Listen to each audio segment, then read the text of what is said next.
Vatromet je obilježio ponoć i službeni ulazak u Europsku uniju, a susretom granične policije Slovenije i Hrvatske te uspostavom zajedničke kontrole granice olakšan je put građanima do ostalih zemalja Europske unije.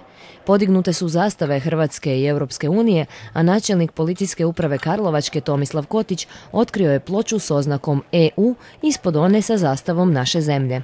Dugo smo čekali ovaj dan, dakle Hrvatska je 28. članica Europske unije.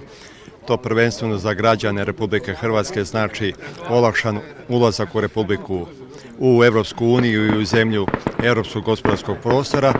Isto tako olakšava i građanima prelazak državne granice, nema više carinske kontrole i ovdje na ovom mjestu bit će jedna kontrola, dakle bit će vrlo brz prelazak državne granice.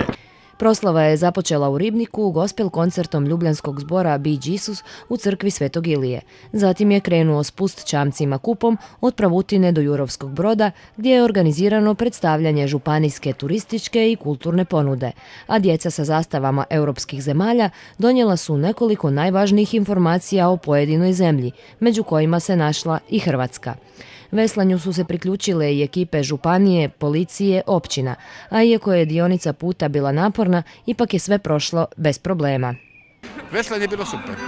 Veslanje je bilo super, dakle veslanje od 1-3 sata po Kupi, Kolpi, super. Svi ljudi koji su bili na veslanju, dakle bilo je negdje oko, vidjeli ste po moje proceni, 170-180 ljudi su oduševljeni.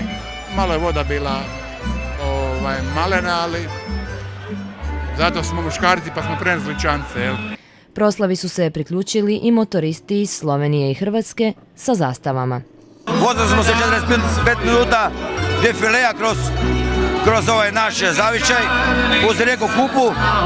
Znači obišli smo sva naselja, sela koja su najbliža, najtanjim dijelom uz dosadašnju Europu. Na taj način smo obilježili ulazak. Oko 23 sata dočekani su maratonci iz Karlovca koji su županu Ivanu Vučiću predali zastavu Karlovačke županije.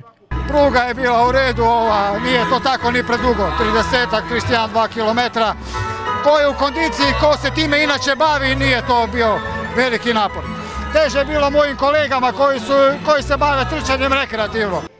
Ovo je povijesni trenutak za Hrvatsku, bez obzira kako tko doživljava Europsku uniju. Očekivanja političara ipak nisu velika, iako se nadaju da će svakodnevni život biti lakši.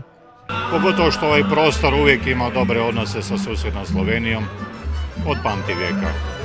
I sad je ono što ljude najviše veseli, ta jedna barijera koja je bila uspostavom granice, sad će pomalo nestati. I ta komunikacija među ljudima koja se nije prekinula, ali mislim da će se ovim samo pospješiti.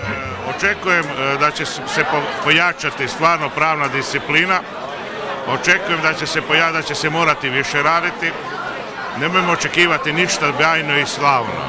Znači moramo se svi kao mala država uozbiljiti i početi raditi, poštivati svoje i zaštiti svoju državu. Niko nam neće ništa dati ako sami nećemo to odraditi. Mislim da ljudi zaista očekuju nešto veliko, nešto spektakularno, mada ne moramo se ipak zanositi iluzijama da će baš tako i biti u stvarnom životu, ali nešto će se stvarno dogoditi, nešto novo i nešto o čemu i oko čega zapravo ljudi gledaju sa optimizmom.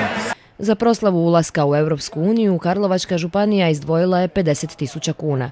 Bez obzira što mislili o Europskoj uniji kao tvorevini, sada smo njena 28. članica, a što nam donosi budućnost i dalje ovisi o nama samima i sposobnosti koju ćemo pokazati za dobivanje sredstava iz fondova.